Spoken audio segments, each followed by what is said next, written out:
Prepare yourself for another virus, as the World Health Organization advisors are now saying that we must look into new health measures, mandates, maybe lockdowns in 2024.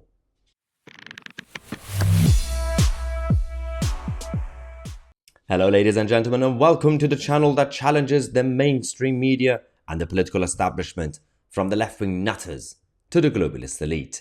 Today we have a big show for you guys. Throughout the day, every half an hour, we're going to be talking about, well, the World Health Organization in this video, but also a number of other stories, including the new trade deal with the CPTPP, ZYX, all that Kemi Badenoch has announced, and also Suella Braverman's letter to the Labour Party. That's going to be juicy as well. But first, let's talk about this. Before we do that, quick reminder. What are you doing next Sunday, 23rd of July? We have our 300,000 subscribers party in central London, in Westminster, the belly of the beast. The link is in the description. Make sure to book your tickets as soon as possible. It's going to be great. We're going to get together with like-minded people.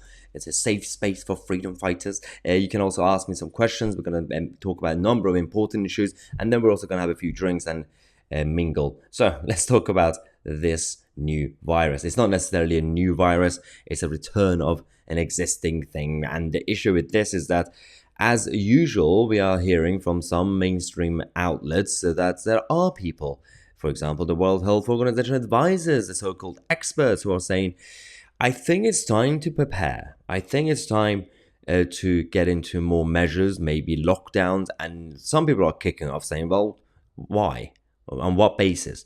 This is about the Crimean Congo hemorrhagic virus. It's a fever, essentially. And this whole issue came about a while ago, but at the same time, the conversation is happening because it's spreading around again. It's not the first time it's started to. It's basically an endemic already anyway. So the Crimean Congo hemorrhagic fever, it currently has between 10 to 40% fatality rate. So it's quite large, but in terms of transmission, it's not as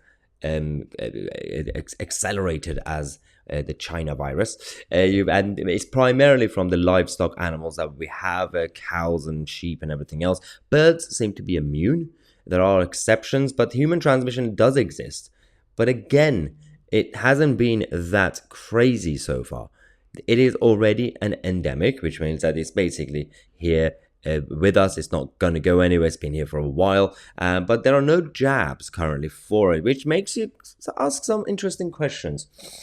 The debate about it is being brought up again by these medical experts. Maybe there might be a jab in play, maybe operated. Maybe something is in the works, and maybe it's time for them to sell their jabs. I don't know, but we will be asking certain questions as we get closer to these dates. Professor James Wood, who spoke to Parliament's Science, Innovation and Technology Committee last week, said, well, it's when rather than the actual the timing of it, it's mostly about when rather than if. In terms of this fever and the disease reaching the UK. He said, I think all in all likelihood that there is a risk of spread given the way the disease emerging. So it was initially mostly about livestock animals, but human transmission is accelerating. He's currently an academic at the University of Cambridge. Wood said that you would be unlikely to get the sort of respiratory transmission that we saw in 2020.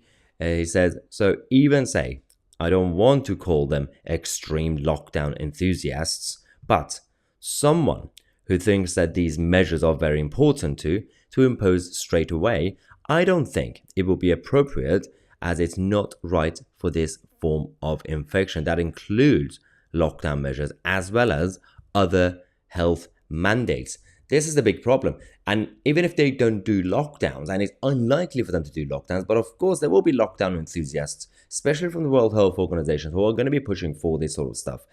Even if they don't do that, they are going to be doing potentially other health measures. And at the same time, they will do that in order to push for any potential new jab if it comes. So we'll see what Pfizer is going to say about that in the coming months. Let me know what you think in the comment section. Do not forget to book your tickets to our party. I'm Mahyar, Tousi, and we are the media.